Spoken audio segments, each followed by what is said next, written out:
అందరికీ సంతోషకర కార్యక్రమం అది గుర్తు చేయాలని మీ సమావేశం మీకు తెలియజేస్తున్నాను. ఆ రోజుల్లో మీరు గ్రీన్ కార్ప్స్ అని చెప్పి ఒక కార్యక్రమం పెట్టారు సార్. ఇప్పుడు పవన్ కళ్యాణ్ గారు ఆ శాఖలో మంత్రిగా ఉన్నారు, అటవీ శాఖ మంత్రిగా ఉన్నారు. అప్పుడు అటవీ శాఖ ద్వారా కార్యక్రమం చేసాం సార్.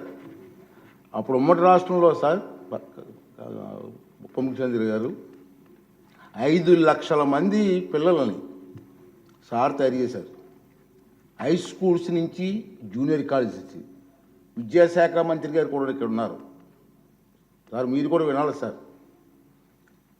5 లక్షల మంది కుర్రవాళ్ళని పిల్లలు తయారు చేసి గ్రీన్ కార్ప్ అని పేరు పెట్టాం సార్. ఆఫీసులో కూర్చొని ఒక పిలిపిస్తే 5 లక్షల మంది ఒకే రోజు 5 లక్షల మొక్కలు ప్లాంటేషన్ చేసేస్తారు. అటువంటి కార్యక్రమం అనకూడదు, నోరు జరుగుతుంది నాకు. ఈ ప్రభుత్వం వచ్చిన తర్వాత కనుమరుగైపోయింది సార్.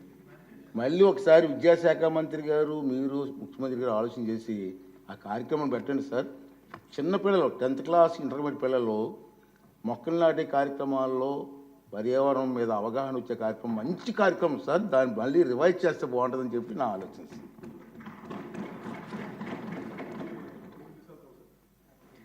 కాదు, ఏది అడిగినా డబ్బులతో ముడిపడదు సార్. నా భయం ఏంటంటే, గతంలో ఒక సినిమా ఉంది సార్, జల్సా అని. దాంట్లో హీరో పాత్రధారి ఫ్రెండ్స్ ఎవరు వచ్చినా డబ్బులు అడిగితే ఆ వార్డ్రోబ్ ఉంది, ఆ వార్డ్రోబ్లో చొక్కా ఉంటుంది, ఆ చొక్కాలో డబ్బులు అడిగి తెచ్చుకోండి. సో ప్రతిసారి వెళ్ళను, ఒక్కో ఫ్రెండ్ అడిగితే డబ్బులు కట్టి అక్కడ తెచ్చుకోండి. ఒకసారి ఉంగరం తీసుకుంటే ఇంకొక తీసుకుంటూ ఉంటారు. 3 సార్లు అయిపోయి 5వ సారి కూడా వచ్చిన తర్వాత అసలు ఎవరైతే చొక్కా పోయి అతను బయటకు వస్తాడు. ఏముంది ఆ చొక్కా దాంట్లో బొక్క తప్ప ఏముంది దాంట్లో. మాకు ఇబ్బంది ఏముందండి అధ్యక్ష, ఇది మేము ఏదన్నా అడుగుదామంటే వీళ్ళు ఖజానాన్ని లూటీ చేసి వెళ్ళిపోయారు అధ్యక్ష. వాళ్ళు ఎందుకు ఫేస్ చేయలేకపోతున్నారంటే మన మీద కోపం కాదు, మనల్ని ఫేస్ చేయలేక, మన ద్వారా ప్రజల్ని ఫేస్ చేయలేక. సో మాకు ఉన్న నమ్మకం ఏంటంటే, గతంలో కూడా మీరు తీసుకొచ్చింది గౌరవ ముఖ్యమంత్రి చెప్పారు అధ్యక్ష,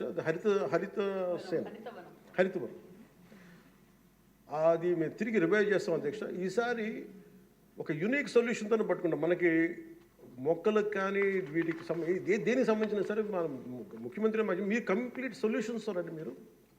మీరు ఏమనుకున్నారని చెప్పి మీరు గౌరవ అధ్యక్షులు గారు చెప్పింది దీన్ని ఖచ్చితంగా ముందుకు తీసుకెళ్తాం అధ్యక్ష. దీన్ని నాకు భయం ఏంటి, కొత్త ప్రపోజల్ తీసుకెళ్తే మీరు ఎకనామిక్ సొల్యూషన్ కూడా ఒక ఫైనాన్షియల్ వే అవుట్ కూడా పట్టుకొచ్చి నాకు చెప్పండి తప్ప మొత్తం కూర్చొని నా మీద డమ్ చేయకుండా ఉంది.